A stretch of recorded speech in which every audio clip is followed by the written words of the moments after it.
Some basketball this weekend. If you want to get a movie in, well, maybe Michael can help you out there. The Hogs will play tomorrow night. Maybe catch one before the game.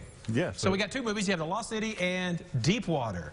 You could lose a city in deep water, you know. That's a good play on the words there. Let's talk about The Lost City first. This premieres today at your local movie theater. It stars Sandra Bullock, Channing Tatum, Daniel Radcliffe. Just has an all-star cast. The plot line is Sandra Bullock plays a romance writer who's kind of down in the dumps in her life. She's written what may be her last romance novel, and she's on a book tour to promote this romance tome, as it were. On the cover of all her books is a cover model, kind of like in the guise of Fabio, if you remember that character. Here it's played by Channing Tatum. He's on all her books, and he's a star just because he's been on these books, and women love him. Well, at the beginning of the movie, we discover that Sandra Bullock's character is kidnapped by Daniel Radcliffe because he believes that she actually has some skills to be able to decode some hieroglyphics to find this hidden lost treasure in some South American country. And of course kidnaps her. Channing Tatum tries to rescue her and brings along Brad Pitt, who has just a fantastic, hilarious mini role. Who comes from good parents, I understand. Whose dad was, let me say, handsome weatherman. I think Pat and Mike can relate to that, maybe.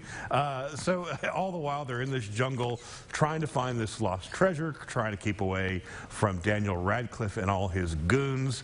And all the while, do you think maybe Channing Tatum and Sandra Bullock, do you think there's going to be any chemistry there? Do you think maybe they might get together? You know, that's not a spoiler, but come on, let's get realistic here. But this, all in all, for me, this was a fun popcorn movie. I enjoyed both of these actors. Their chemistry, I thought, together was a lot of fun.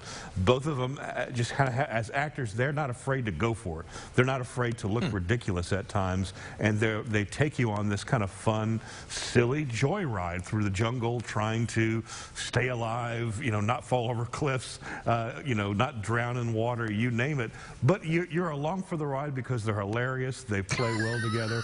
Brad Pitt there in his role as almost like a superhero, trying to also help rescue Sandra Bullock. Fantastic. Really enjoyed this. So good movie to go to the theaters to see. I give it an 8.5 out of 10.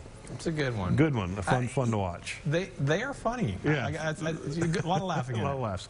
The next movie to talk about is called Deepwater. This is on Hulu, premiered last week. Stars Ben Affleck and Anna Darmus.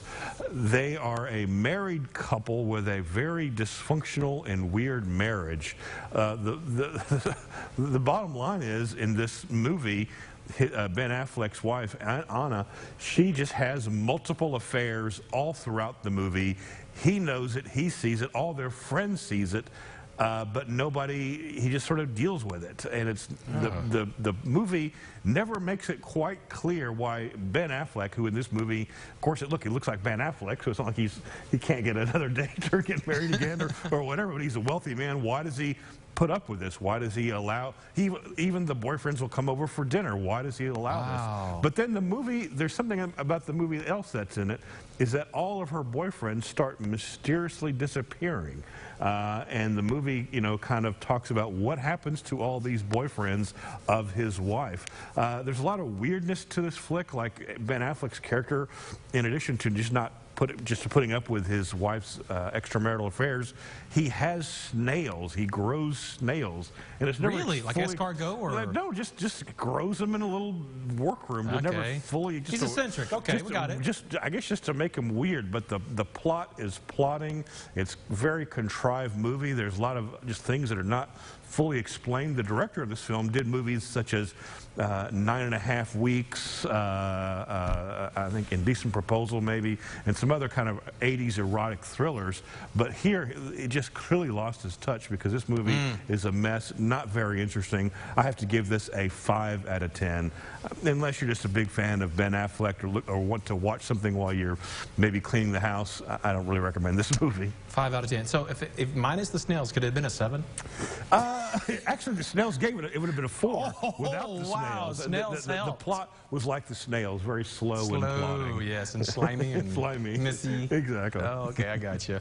So we're not gonna go see that one, right, Rance? No way. No.